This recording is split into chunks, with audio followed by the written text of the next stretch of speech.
Welcome back to On the Record. My guest again this week is UFO researcher John Lear. John, you say this documentary was put together in Florida recently, and it's some pretty stunning stuff. Pensacola, Florida, and they've had all kinds of physicists and scientists look at the film. It's absolutely authentic. There is nothing fraudulent about it, and it's really interesting. I just can't I can understand why the networks didn't pick it up, because each one is controlled by a member of MJ-12. That's quite a claim, but we're going to take a look at the film now and see if it's worth suppressing.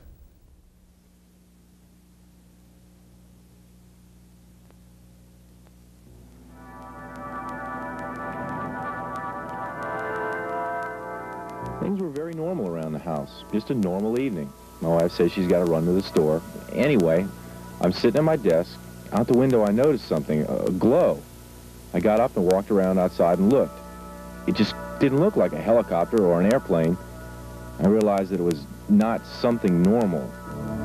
I thought of calling the police, and I said, well, I better take a picture first. I had no feelings I was going to be, hurt or anything. I took 4 shots and ran out of film, and again in my mind, take some more pictures. I ran back in, took the last package of Polaroid film out, opened up and crammed it in there, because the thing's flying around out there, get it quick. It either saw me or whatever, because it started coming. It altered its course. It started coming my direction. That was November 11th, 1987, about 6 o'clock in the evening. A Gulf Breeze resident who insists on remaining anonymous took these photographs. Charlie and Doris Summerby say they saw the same thing that night over East Bay. And suddenly, Dory said, "Look, what's that, Charlie?" I'll be darned. There were portholes. We saw portholes of light coming out of the portholes. And over the next 3 months, many more pictures would be taken.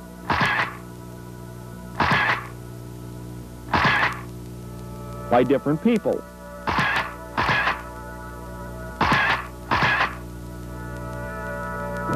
And videotapes, too.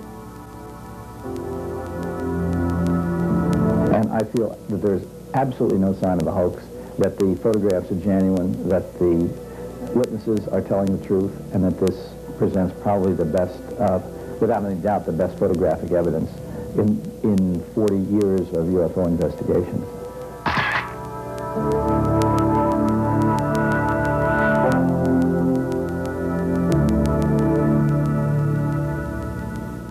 As this series goes on, we see a lot more of that videotape evidence. Yeah, there's 1 minute and 38 seconds of it, and it's pretty interesting stuff. We've never seen that before, have we? It's great. And on one morning, he goes out with his camera, and 3 of them show up, and he has a spectacular shot of 3 of them. And on one of the shots, they tip the saucer so that they can see up in the inside in the bright glowing ring of however it's powered. Take it that's not a weather balloon. The government wouldn't contend it's a weather balloon. No, that's for sure. How does the government explain this, or has anyone ever put the question to them? Nobody's put the question to them, because they've still got their stock response is the Air Force quit investigating UFOs in 1969. What do you suppose that bunch wanted? They knew pictures were being taken of them. Why were they hanging around there? It's got something to do with what's going on now, and I can't even fathom what's going on. But it shouldn't be too long before we find out. A lot of stuff has happened in the interim between July 1947 and that incident we just saw. You were going to bring us up to date on. I was going to tell you that a lot of Air Force pilots and planes have been, the pilots have been killed and the planes destroyed. The first one was the Thomas Mantell crash, January 7th, 1948. He was in a P-51 and he was chasing a flying saucer, ordered to chase one, and he got up to it and said, "Oh my God, it's huge," and that's the last thing they heard of him. 1948 was the second crash of a flying saucer near Aztec, New Mexico. 1950 was the third crash near Laredo, Texas, about 30 miles inside the Mexican border. 1952, we had 2 weekends in a row where the UFOs flew over the Capitol, Washington, D.C., buzzed the White House. Despite pictures and radar confirmations of the objects, the Air Force said it was a temperature inversion. Now, did this ever make the newspaper back in 52? It made all the newspapers, but it's been such a fantastic mental programming that we've been forced to forget this. It was in the papers. It was one of the most spectacular UFO events in history. 2 weekends in a row. In the newspapers, I don't know if you've gone back and looked at the newspapers from that era, but how did the newspaper people explain what it was? They told the Air Force line it was temperature inversion, but they had pictures of them. And it was just said it was temperature inversion. And what happened after that? What's next? The government established an intensive program of ridicule against anyone who said they saw flying saucers. And fear of ridicule was the foundation on which the cover-up was placed. Nobody likes to be ridiculed. And they built that fear into anybody so that nobody would talk about it. 1952, Eisenhower was elected. He was briefed by Hillenkotter. Eisenhower, being military, took steps to ensure that the secret was kept. Because of his military background, he made it more military-oriented than, say, a civilian president would have. And it's this, I think, that has let his actions let the real power of the executive office slip through the hands of the president into MJ-12.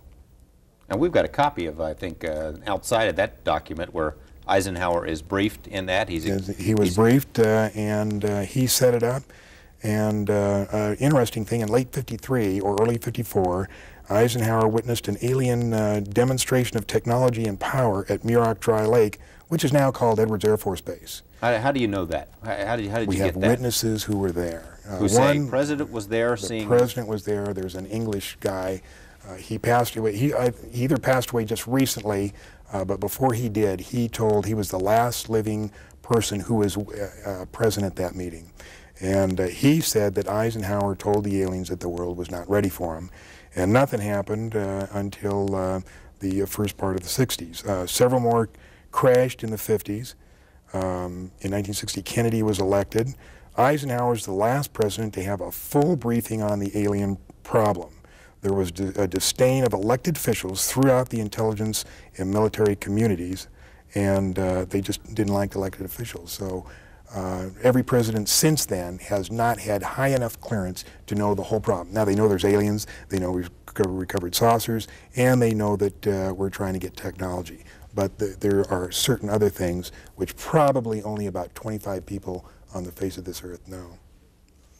Now, on April 25th, 1964, was the first official communication between our government and the aliens. 3 saucers landed there by prearranged agreement. It was filmed by 5 high-speed cameras, 68,000 feet of film. The reason we know this is because in 1972, when they were going to release the first information about UFOs to the public, a very knowledgeable writer, his name was Robert Emenegger, was asked by the agency to write a documentary, which he did. And they were going to release this thing, and we had the whole history of the UFOs, and the last part of the documentary was the footage of the saucer landing.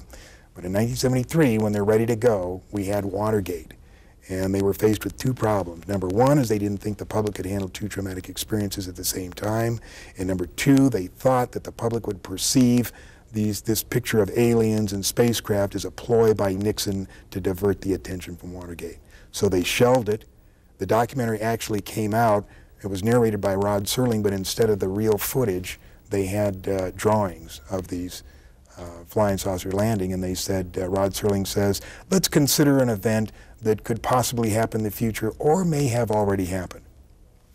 But it did already happen, but what happened then? I'm jumping ahead of you here, and we can backtrack a second, but the next president after Nixon, President Carter, I remember him as a candidate saying that one of the things he'd like to do when he got into office was to get to the bottom of this UFO stuff, to look into the Project Blue Book files, and to let people know, basically to open it up and let people know if it was a hoax, it's a hoax. If there's something more to it, but he never did that. No, he said when he was during his campaign, he said, if I become president, I'll make every piece of information this country has about UFO sightings available to the public and the scientists. I'm convinced that UFOs exist because I've seen one. But MJ-12 got to him, and they explained how important it was to keep it a secret. And apparently he agreed with him because we never heard anything from Carter. Okay, what else? In between Nixon and Carter, anything?